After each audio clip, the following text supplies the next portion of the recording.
Bueno, como decía la alcaldesa, con este volcán nunca se sabe. Se lo preguntaremos también a los expertos como Pedro Hernández, como decíamos, que se encuentra esta mañana con nosotros, investigador de Involcan del Instituto Volcanológico de Canarias.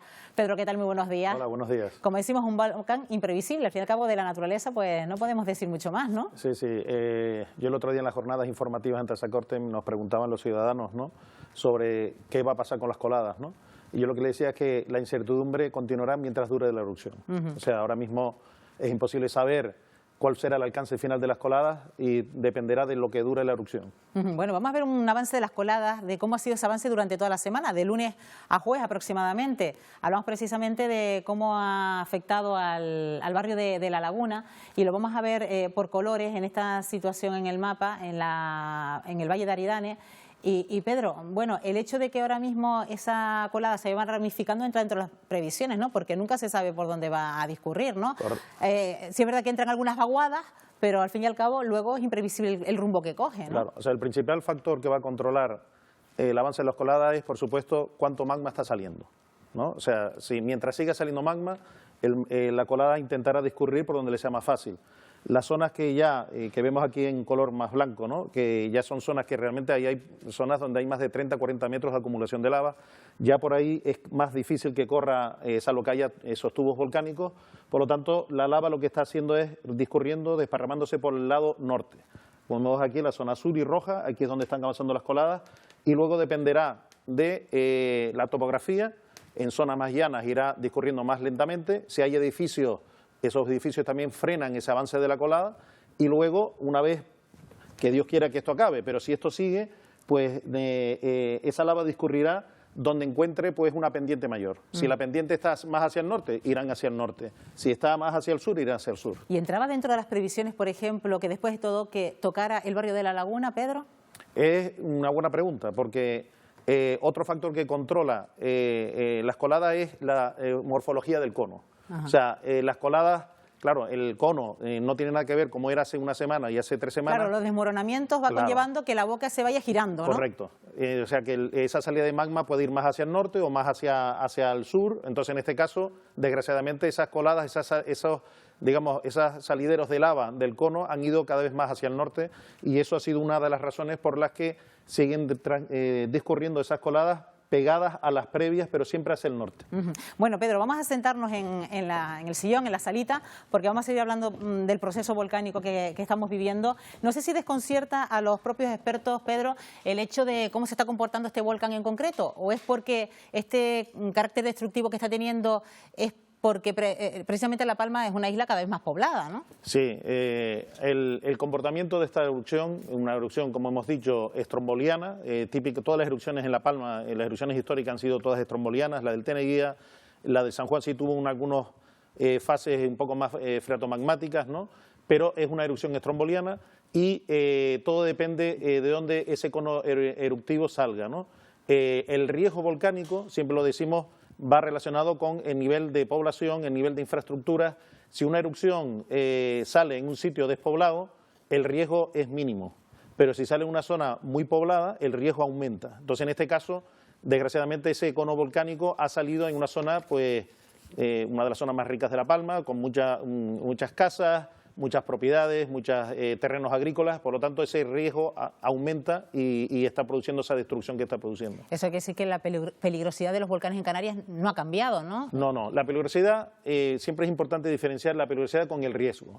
Un volcán, si este volcán hubiera salido en medio del Sáhara, la peligrosidad sería la misma: coladas de lava, terremotos, gases, etcétera, pero el riesgo sería prácticamente cero.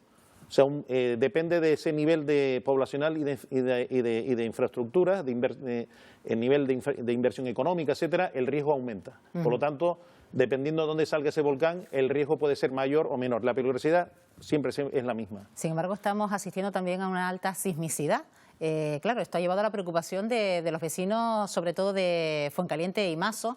Ya comentabas, Pedro, que tenías contacto también con esos vecinos para aclararle cómo es la situación, y lo más importante en estas circunstancias es ser transparente con esa información que se le traslada. O sea, ¿no? Nosotros siempre hemos dicho, el peligro volcánico que más ha afectado a la sociedad canaria son los terremotos. O sea, de hecho, si nos vamos en los últimos 500 años, la mayoría de las víctimas mortales han sido debidas a los terremotos, ¿no?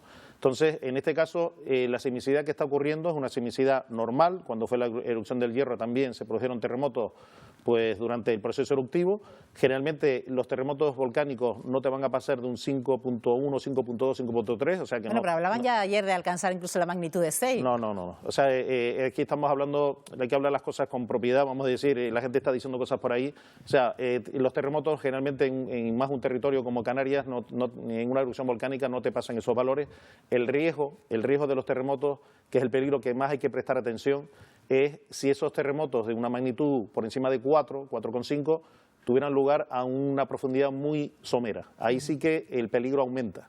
O sea, mientras estos terremotos sigan ocurriendo a profundidades menores o superiores, de 20 kilómetros, pues tendremos esas vibraciones que yo las he sentido, ¿no? Que todos hemos sentido lo que hemos estado en La Palma, pero que el problema sería que esos terremotos fueran más superficiales, entonces la intensidad, hay que diferenciar entre la escala de Richter, que es la magnitud, la energía, y la intensidad, que es el destrozo que haga, digamos, los efectos, la intensidad sería mucho mayor. O sea que hay que tener cuidado en ese aspecto. ¿Y esa regularidad de la sismicidad es indicativo, Pedro, de la cantidad de combustible que todavía hay debajo, en la Tierra? Sí, yo siempre pongo un ejemplo, me gusta poner ejemplos para que la gente entienda. Imaginemos un globo y el aire es el magma que está dentro y el globo es el reservorio. Si nosotros empezamos a sacar aire, el globo se arruga. Ese arrugamiento es lo que está produciendo esos terremotos que estamos sintiendo ahora mismo y que se producen a esa profundidad. O sea, esto es un proceso normal que ocurre porque está saliendo mucho magma. O sea, la deformación inicial fue debida, nosotros estimamos unos 11 millones de metros cúbicos, ¿no? Porque también se está diciendo que se había dicho que la cantidad de magma que iba a haber era 11 millones. No, esa fue la cantidad de magma que produjo la deformación. Pero ya han salido más de 100 millones de metros cúbicos, que es mucho material. Bueno, Pedro, te hemos visto en algunos vídeos muy pegadito a la colada, eso sí, siempre escoltado por los servicios de emergencia, porque para eso también trabajan los expertos, Correcto. para saber cómo se desarrolla este proceso volcánico. Eres experto en gases también. ¿Qué se puede decir de esa columna eruptiva que estamos viviendo prácticamente a diario? Es verdad que de vez en cuando estamos muy pendientes de la calidad del aire, pero parece que ha sido buena prácticamente en todo este mes, sí, excepto en algunas ocasiones muy concretas.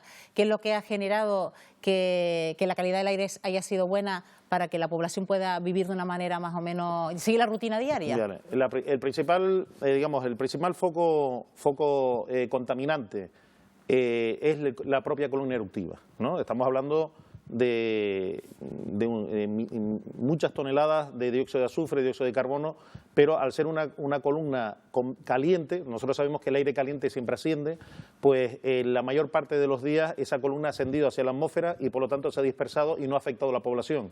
Sí es verdad que desde hace un par de días esa columna ha bajado y tanto el gas como la ceniza, pero hemos tenido la suerte que esa columna ha ido hacia las zonas donde están las coladas y donde no hay gente, donde las zonas donde están evacuadas.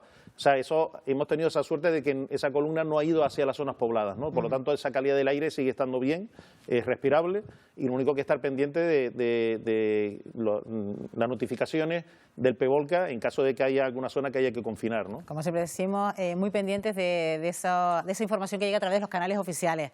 Pedro Hernández, como siempre, gracias por acompañarnos y ser tan generoso, sobre todo con esas investigaciones y hacernoslo tan fácil la explicación. Gracias. Muy bien, muchas gracias. Buenos días.